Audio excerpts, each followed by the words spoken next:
Snow clung to my coat as I stepped inside my parents' house, the lemon pie still warm in my hands. Before I even closed the door, my eyes went to the dining table, 7 chairs, one of them brand new, sitting exactly where mine had always been. Marianne looked up from arranging silverware. This year is just for immediate family. Natalie. The words landed quietly, like something already decided. Evan Hart, Lila's fiancé, stood near the table, shifting awkwardly. My father, Bob, gave me a small nod, the kind that apologized without speaking. Lila smoothed the sleeve of her red sweater, the one I had given her last Christmas, and avoided my eyes. I held onto the pie a little tighter. So, no seat for me? It is not personal, Marianne said. It is simply how things worked out. That sentence had a way of feeling final. It always had. Evan cleared his throat. I can stand if no. Marianne cut in. You are part of Lila's future. You should be here. The room shifted around that single line. Lila's future, not mine, not us. I set the pie on the counter. I drove 6 hours through a snowstorm. And we appreciate that. Marianne replied, You can still stay for dessert. Bob looked like he wanted to speak, but whatever he might have said disappeared under Marianne's stare. I tried to breathe, tried to make space inside myself where the sting could settle quietly. If anyone here ever felt like the extra chair in the room, I murmured, You'd understand. No one answered. As I stepped back toward the door, I added softly, If you have ever been pushed out of a place you thought was yours, stay with me. There is more to this story. I stood near the entryway, brushing melting snow from my sleeves just to give my hands something to do. Behind me, the house buzzed with small talk that somehow managed to leave no room for me. Marianne adjusted a stack of plates. Everything feels calmer this year, she said, not bothering to lower her voice. Lila's smile tightened. Mom, please. Evan shifted again, glancing between us. Natalie drove a long way. We could make space. There already is space, Marianne replied. Just not at the table. My father hovered near the hallway, one hand on the back of a chair that clearly belonged to no one now. For a moment, he pulled it an inch from the wall. Marianne's stare froze him in place. His hand dropped. You could sit with Dad in the den later, Lila offered. Voice careful, like she knew it was a weak solution and hoped I would take it anyway. I swallowed the thickness in my throat. It is fine. Really. It would be easier if you had told us you were coming early, Marianne added. I told you last week I was leaving before dawn. Yes, but you change plans a lot. It was an old accusation, one she used whenever the truth was too sharp. I changed plans because their plans never included me. Evan rubbed the back of his neck. I did not mean to take your spot. You did not, I said. Someone else moved it for you. Silence settled again, short, stiff, and practiced. I picked up the pie, ready to slip out before anyone noticed I was still standing there. I stepped toward the hall closet, the old one where we kept the folding chairs for cousins who never showed up on time. My hand hovered over the handle. Marianne noticed. Natalie, do not make this complicated. I am not. I said, I just thought there is no need for extra seating. She replied, firm and final. Lila moved closer, lowering her voice. Mom just wants tonight simple. Simple, I repeated. Right. She winced. I did not mean it like that. Bob lingered behind her, eyes down. We can all sit together later, maybe after dinner. I let out a breath. Later never really happens here. Evan cleared his throat. If it helps. I can sit on the armchair near the tree. Marianne shook her head. You are part of the family now. Evan, you belong at the table. Her words hit harder than she knew. I let go of the closet door. Do not worry, I said. I understand exactly where everyone belongs. Lila reached for my arm. Natalie, please. It is fine. I told her softly. You all planned an evening that works without me. I slipped my coat back on, the movement quiet but decisive. I will stay out of the way. I reached for the pie on the counter just as Marianne turned away, already sliding a serving spoon beside the other dishes. She did not say goodbye. She did not even check if I was still in the room. Evan took a small step toward me. Natalie, you do not have to leave. I do, I said. It is clearer than ever. Lila followed me to the door, her voice cracking. Please do not make this a thing I slipped my boots on. My seat disappeared. You know, Mom, she whispered. She wants the night to go smoothly.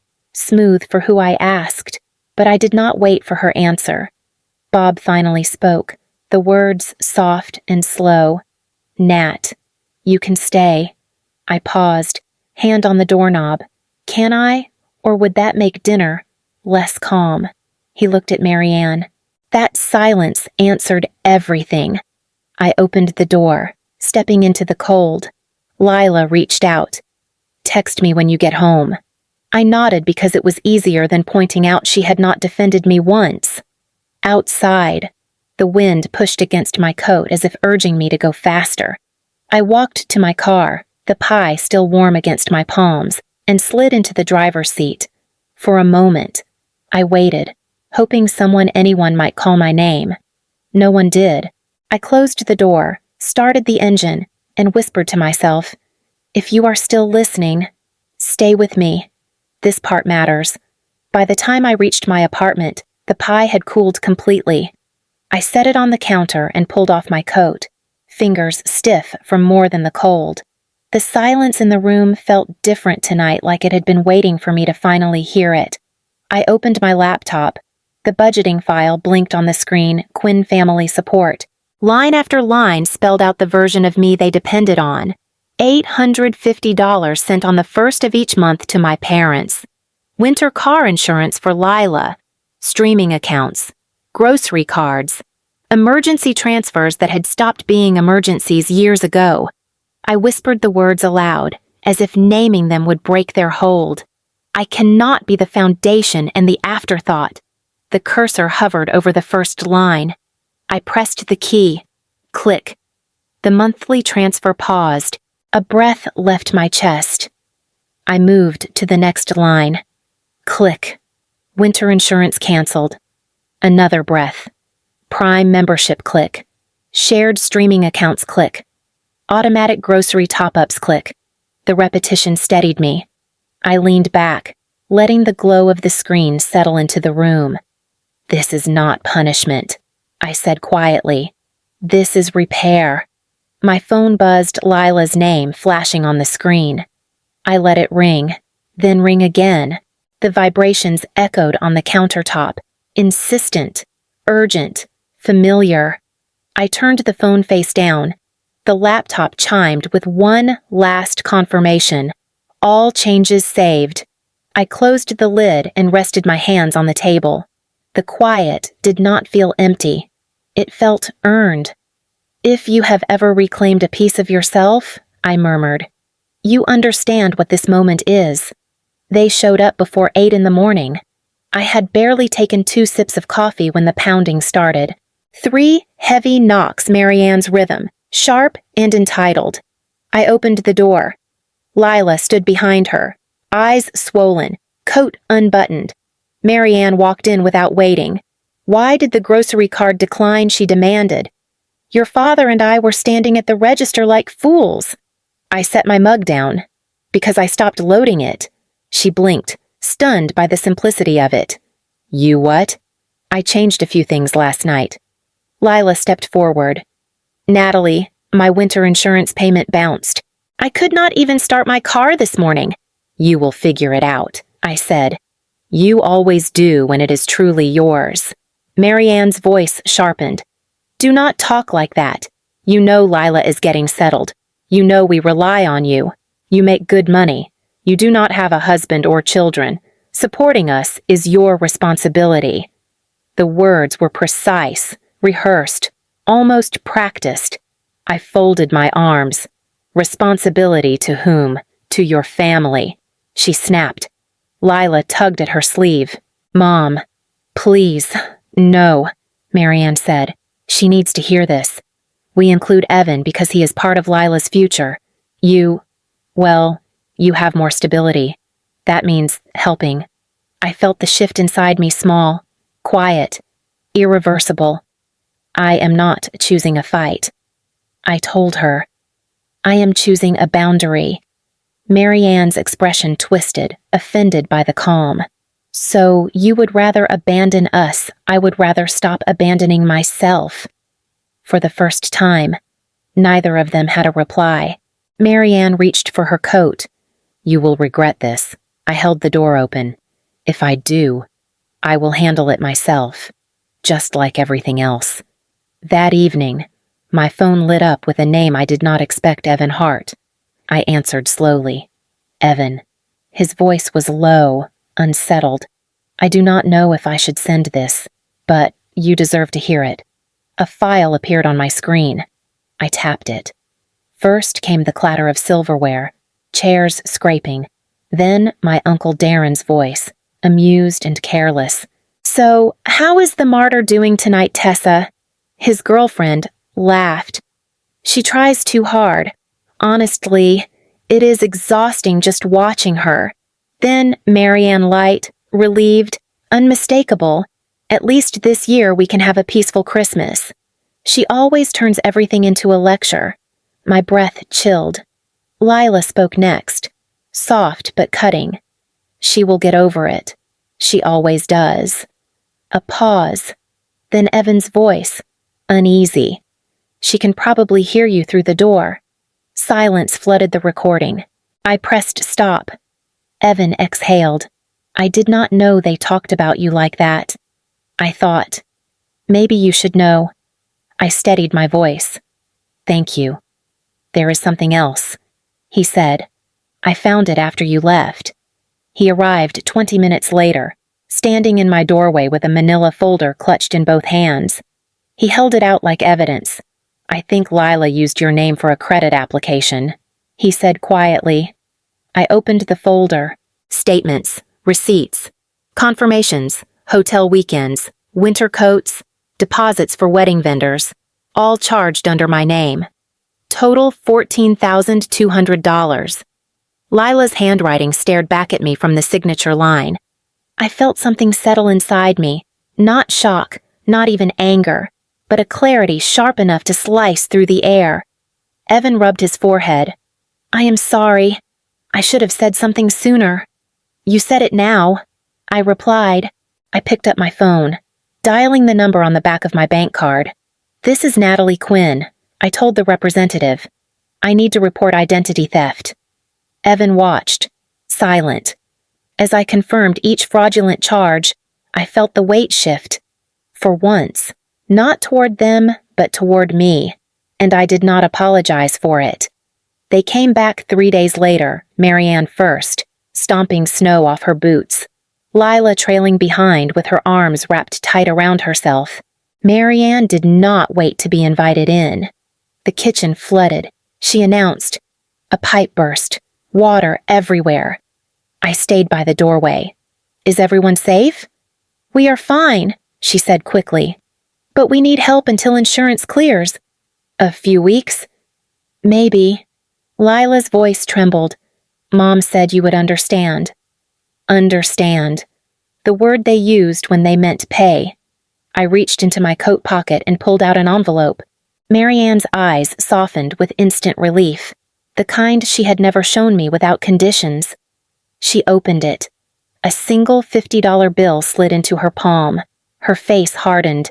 Natalie, what is this supposed to be?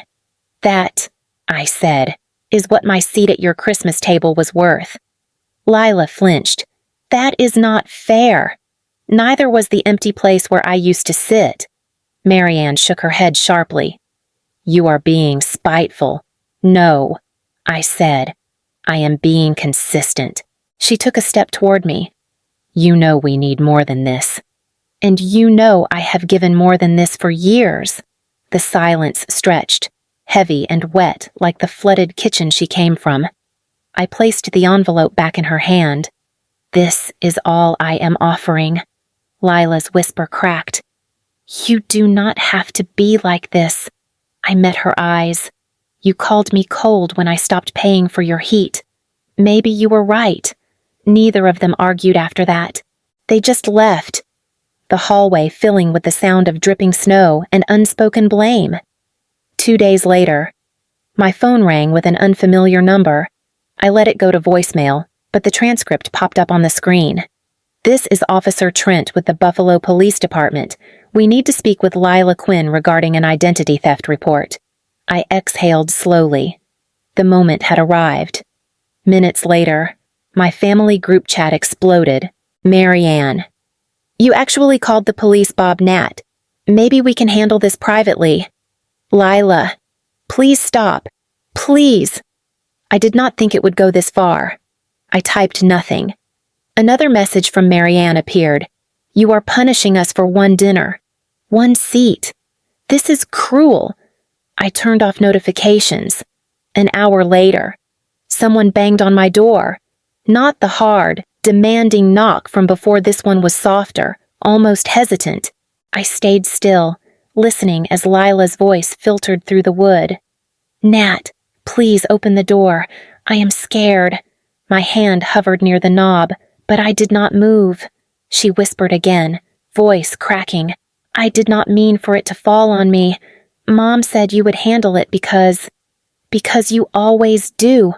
The truth of it hung there, fragile and ugly. I stepped back from the door, not out of anger, but because for once, it was not my job to save anyone. The voicemail from my father arrived just after sunrise. His voice shook more than I expected. "Nat, I do not know if you will listen to this, but you were right. We treated you like a safety net, and when you stepped away, everything collapsed. I am sorry. Not for the money, for forgetting you." He exhaled, a long, tired sound. "I hope someday you will talk to us again, just to talk." When it ended, I sat for a moment, the quiet steady around me. Then I opened the notebook where I had recorded every transfer, every favor, every silent bailout. I wrote one final line. "The debt is paid." I closed the book, washed the pie dish still sitting by the sink, and let the warm water fill my hands. "If any piece of this feels familiar," I whispered, "stay with me. Your story matters too."